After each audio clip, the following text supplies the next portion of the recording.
Apologies, Senator Alan.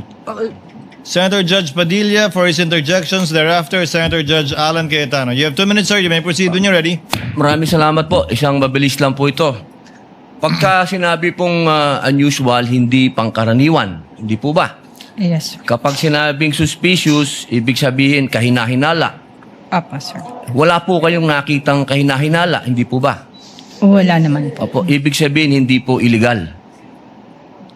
Wala naman. Ang ano lang po kasi namin is yun sa check and cash. Opo, ibig sabihin wala pong illegal. Wala po. Kaya nakita. Okay, maraming salamat po. Sa prosecution naman po ako. Ginoong prosecutor, pangkaraniwan po ba ang confidential fund? Your Honor, yung confidential fund po, sa akin pong pagkakaalam, ito po'y binibigay sa Pangkaraniwan po ba siya na ibinibigay? Depende po sa mga government agency at saka So head hindi ng po siya agency. pangkaraniwan kasi depende. Tama po. Salamat po. Thank you, Senator Judge Padilla. Senator Judge Alan Cayetano is recognized for his interjections. You have 2 minutes, sir. You may proceed when you're ready. I think most senators already clarified, but just a little bit more. Magandang hapon, Madam Witness. Good afternoon, sir. So, are you familiar with confidential or intelligence or discretionary funds? No, sir. Yeah. So, yung usual or unusual, depende kung saan ka naka-assign. Kasi for example, kung sa Malacanang ka naka-assign, and parating may intelligence funds ang Malacanang, and whether, I don't know how much they usually withdraw, whether it's 25, 50, 100. So if they always do it, then it's usual, right? Yes, sir. If they don't, if it's just a one time that year, oh, unusual, bakit suddenly, right? So whether it's you or the previous witness, ang tinatanong lang namin kung usual sa branch niyo. Di ba in your case kasi you've been assigned to different branches handling different agencies, but not all agencies have confidential funds. So Yes. so yung pag tinanong sa usual, you're just being honest kung again, kung if it's usual or not usual or unusual, right?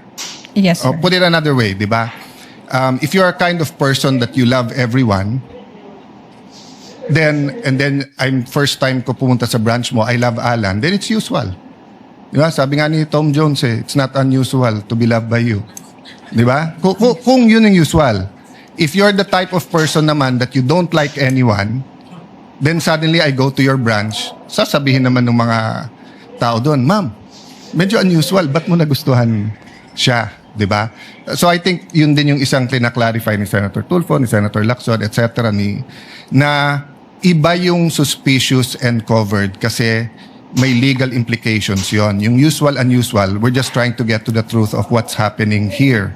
So the other point what I want to make is that siguro sa prosecution ko na to itanong dahil we're all legislators here, Honorable Chua, no? Is it usual for DepEd to have confidential funds? Your Honor, I believe that this is the first time that Yes. DepEd received confidential Yes, funds. in fact, here in the Senate, in caucus, ako lang halos ang nag-object. I think 2 lang kami o 3. Ang sinabi ko nun sa chairman namin ng Committee in Finance, if the Vice President needs that amount, let's put it all in OVP. Same amount na nire-request niya kasi at least dun usually naman talaga meron kasi nga or pwede kasi Vice President siya. And then kung siya ay nasa Security Council or kung siya ay nasa any law enforcement. Ang argument ko noon, if you put it in DepEd, paano pag napalitan yung secretary? Will we continue it, etc.? So anyway, I just agree with the other senators here that as we go along, let's help the public understand the difference between covered, suspicious, and usual, unusual. Para lang walang conclusions that are made that are prejudicial to either the prosecution or the defense. Thank you. Thank you, President. Thank you, Senator Alan Cayetano is recognized. Thereafter, Senator Judge Joel Villanueva. You have 2 minutes. Magandang, I'm sorry, after Senator Alan, Senator Risa. Thereafter, Senator Judge Joel Villanueva. You have 2 minutes, sir. Magandang umaga, Madam Witness. Welcome to the Senate. Maganda. Most of my questions na tanong naman ni Senator Erwin. I just like to ask, but you're familiar with the concept of confidential or discretionary funds? Or hindi? In government parlance. Wala po kang Okay. alam. No, kasi kung hindi ka familiar, whether that agency has 50 million discretionary funds or let's say if you were the manager sa OP and they had, I don't know how much now, 10 billion, you won't find it unusual kung 500 million, 250, 1 billion. Kasi nga usual means parate, unusual means bakit ganito kalaki, no? Because when I was in the DFA, there was a big storm. And I've never dealt with Land Bank directly except for my personal account as sa sweldo ko as DFA secretary. But the president asked us, what can each agency do?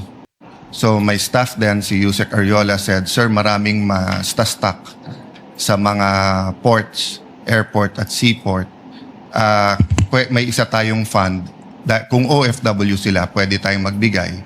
So I think we had to withdraw 50 or 100 million. At sinabi ng branch manager, wala. And then it was a Friday. So I had to call the president of Land Bank and say, Sir, basta stranded, hindi. And then they sent over 50 or 100 million. So my point is, just because it's unusual, it doesn't mean it's illegal or whatever. Tama po ba? Wala naman pong illegal doon sa encashment po. Because nga, may difference when it's a private account. So it's a private account and they don't usually, let's say, someone has a private account, commercial or private, meaning business or personal niya, they always withdraw 50,000, 100,000. This is theoretical so hindi to covered ng bank secrecy law. Suddenly, we withdraw ng 3 million, minsan nagtatanong, di ba? Dahil know your customer, di ba? Ganon din sa deposit. I'll just finish this line. Ganon din sa deposit, di ba? So, kung sweldo ko 30,000, every time nagde-deposit ako 30,000. Biglang magde-deposit ako 2 million, tatanungin ako, Sir, saan galing to? Right? Correct. Pero pag government, as long as you're dealing with the people you identified with, so whether that's DPWH, whether that's DOTR, basta't everything's in order, magtataka ka lang pag sobrang laki ng amount, but then you'll release it. No? Kindly Thank you. wind up. Yeah, Kindly, that's Judge all. Allen. Thank you. I was just clarifying that point. Thank you, Senator. By way of information to the prosecution, during the Blue Ribbon Committee, a certain Jean Abaya was called as a resource person. As I recall, she was then the operations head of Land Bank Show and assumed the position of department manager thereafter. I understand, of course, that the prosecution has the right to choose your witnesses.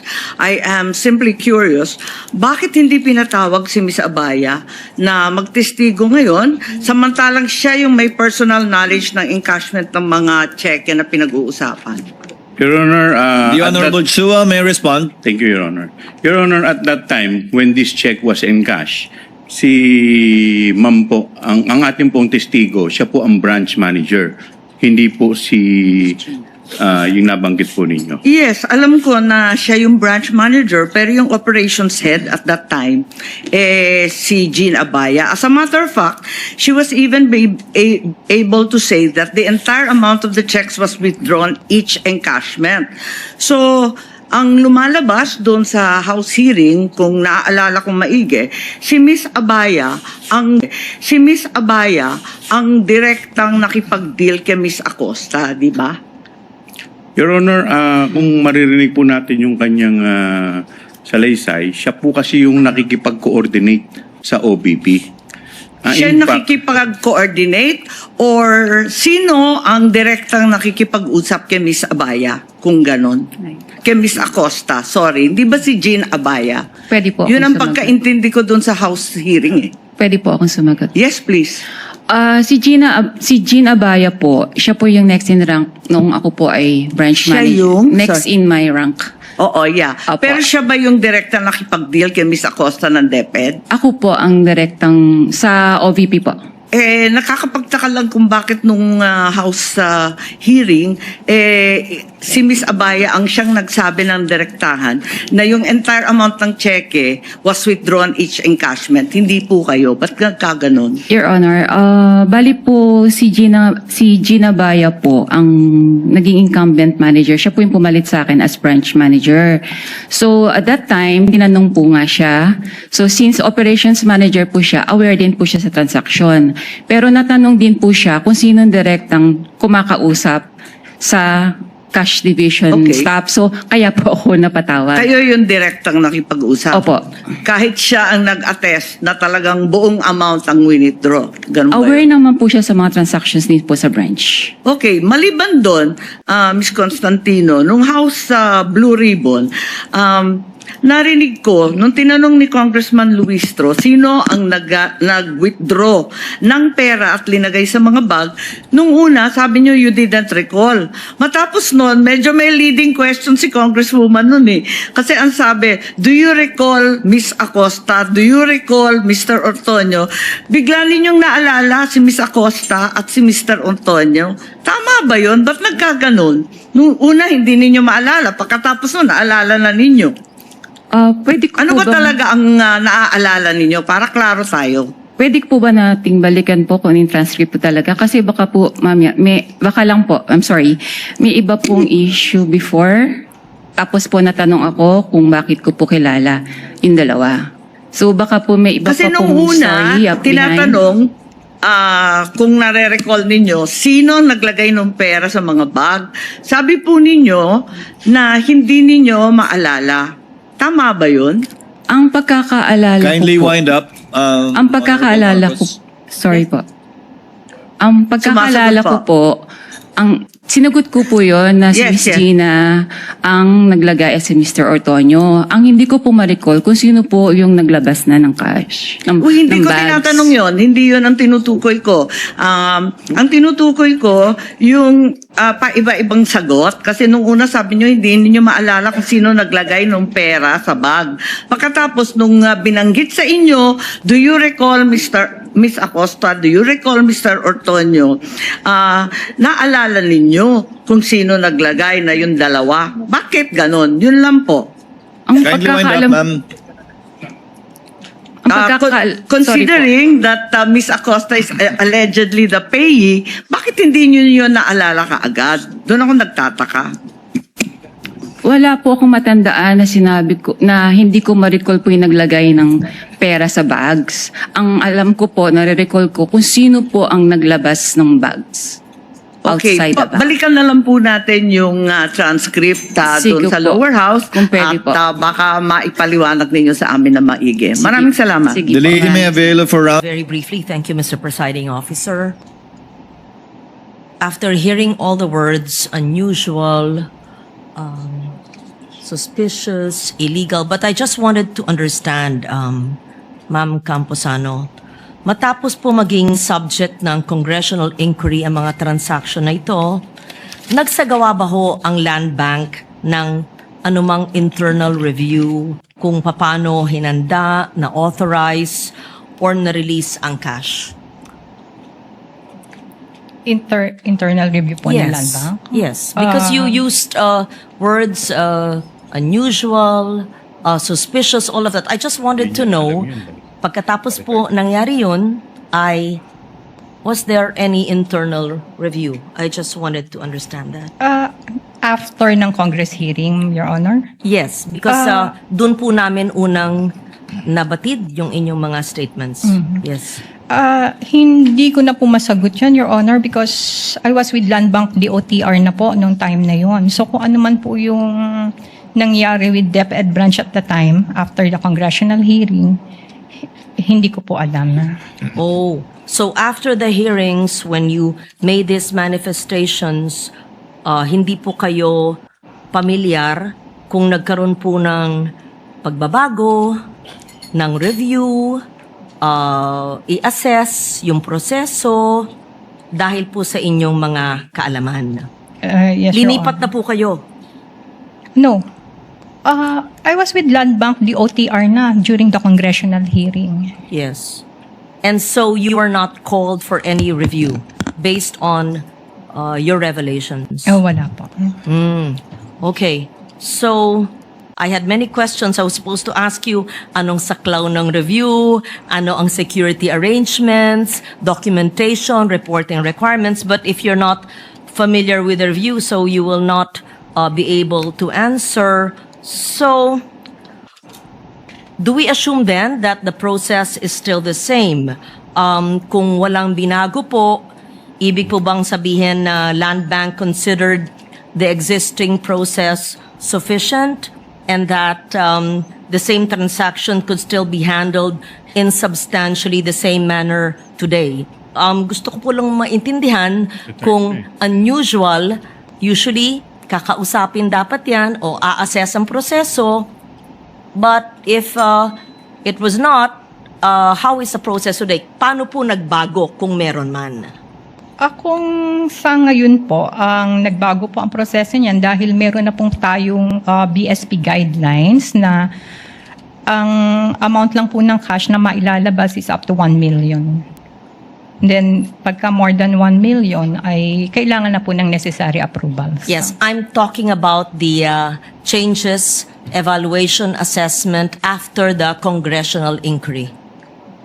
Did this, are you referring to a BSP guideline that was given after the congressional inquiry? I know, ma'am. Yes, that's what I'm referring to. From the time, ma'am, that you gave those statements, and if you found it unusual, and up to now, I wanted to know whether there was any internal, yes, I take note of that, internal assessments to review so that there could be changes for security arrangements. If none, and if not familiar with you, I leave it at that. Except that normally in life, when something is unusual, which is not necessarily suspicious, which is not necessarily illegal, but you assess and you make changes to improve the process. But you're saying you are not familiar with any such investigations or assessment or review. Yes, ma'am. Okay. Thank you. Thank you, ma'am. Senator Judge Padilla first. Apologies, Senator Alan. Senator Judge Padilla for his interjections. Thereafter, Senator Judge Alan Cayetano. You have 2 minutes, sir. You may proceed when you're ready. Maraming salamat po. Isang mabilis lang po ito. Pagka sinabi pong unusual, hindi pangkaraniwan. Hindi po ba? Yes. Kapag sinabing suspicious, ibig sabihin kahinahinala. Apa, sir. Wala po kayong nakitang kahinahinala, hindi po ba? Wala naman po. Opo, ibig sabihin hindi po illegal. Wala naman. Ang ano lang po kasi namin is yun sa check and cash method. Opo, ibig sabihin wala pong illegal. Wala po. Kayo nakita. Okay, maraming salamat po. Sa prosecution naman po ako. Ginoong prosecutor, pangkaraniwan po ba ang confidential fund? Your Honor, yung confidential fund po, sa akin pong pagkakaalam, ito po'y binibigay sa Pangkaraniwan po ba siya na ibinibigay? Depende po sa mga government agency at saka So head hindi ng po siya agency. pangkaraniwan kasi depende. Tama po. Salamat po. Okay guys, yun lang ang video natin for today. At don't forget to follow, like, share, subscribe to my YouTube channel. At marami pong salamat sa inyong lahat. God bless everyone. I love you all. Bye-bye.